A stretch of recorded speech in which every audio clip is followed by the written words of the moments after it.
በስማም ወወልድ ወመንፈስ ቅዱስ አህዱ አምላክ አሜን። ውድ የፕሮግራማችን ተከታታይ የሆናችሁ ህዝበ ክርስቲያኖች በአገር ውስጥም በአገር ውጭም ያላችሁ በሙሉ እንኳን ለሊቀ መላኩ ቅዱስ ሚካኤል በሰላም አደረሳችሁ አደረሰን እያልን አገልግሎታችንን ለመሳተፍ ወደኛ የምትመጡ እህት ወንድሞቻችን ሪከርዱንና የሚጻፉ ጽፎችን በስርዓት በማየትና በማዳመጥ በተጠቀሰው ህግና ደንብ መሰረት አገልግሎቱን እንድትፈጽሙ ስንል በአክብሮት እንገልጻለን። አንደኛ፣ አባታችን በስልክ ለማናገር ስለማይቻል ብዙ ስልኮች ስላሉ የምትፈልጉ ሰዎች በአካል ማግኘት እንችላለን ብላችሁ አስመዝግባችሁ በምትጠሩ መሰረት እሳቸውን በቀጠሮ ማግኘት ትችላላችሁ። ሁለተኛ፣ አገልግሎቱ በሚሰጥበት ቅዳሜ፣ እሁድ፣ ሰኞ ቀን ስልካችን ክፍት ሊሆን የሚችለው ከጧቱ 12 ሰዓት አንስቶ እስከ 3 ሰዓት ድረስ ብቻ ይሆናል።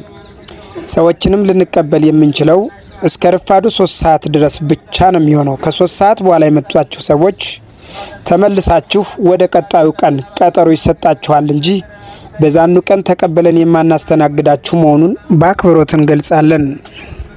ስለዚህ ሰዓት አርፍዳችሁ የምትመጡ ሰዎች በጧት ተነስታችሁ መምጣት ይኖርባችኋል እንጂ 3 ሰዓት ካለፈ በኋላ የምንሰጣቸው ትምህርት ህግና ደንብ ስነ ስርዓቱን ስለማደርሱበት አገልግሎቱን ከተሳተፋችሁና ከሄዳችሁ በኋላ በብዙ ነገሮች ስለማይገቡላችሁና ጥያቄያችሁ ሊመለስ ስለማይችል ብዙ ነገሮች ስለሚወዘጋገብባችሁ ከ3 ሰዓት የመጣችሁ በኋላ የመጣችሁ ሰዎችን የማንቀበል መሆኑን በአክብሮት እንገልጻለን። በሁለተኛ ደረጃ ማንኛውም ግለሰብ ስትመጡ እናንተን የሚገልጽ መታወቂያችሁን መረጃ ማስረጃ ይዛችሁ መምጣት ይኖርባችኋል።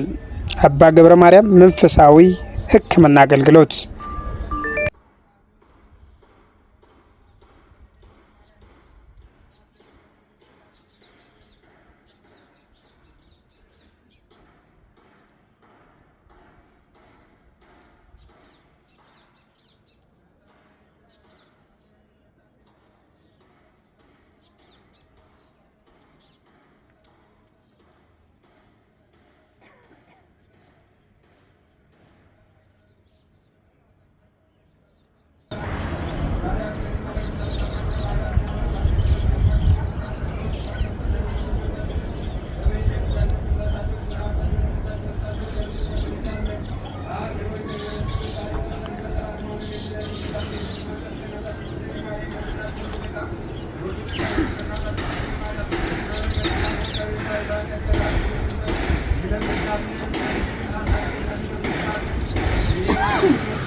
ያልጋው ላይ ተኝተው ያሉትን እንደዚሁ አብደው ያሉትን በየመንገዱና በየቱቦው ላይ ተኝተው ያሉትን እባክህ አስባቸው፣ አንሳቸው፣ ተሰውሩበት፣ ተሰናከሉበት፣ አንሳቸው። የተሰናከለውን ቅባታውን አቅናልን።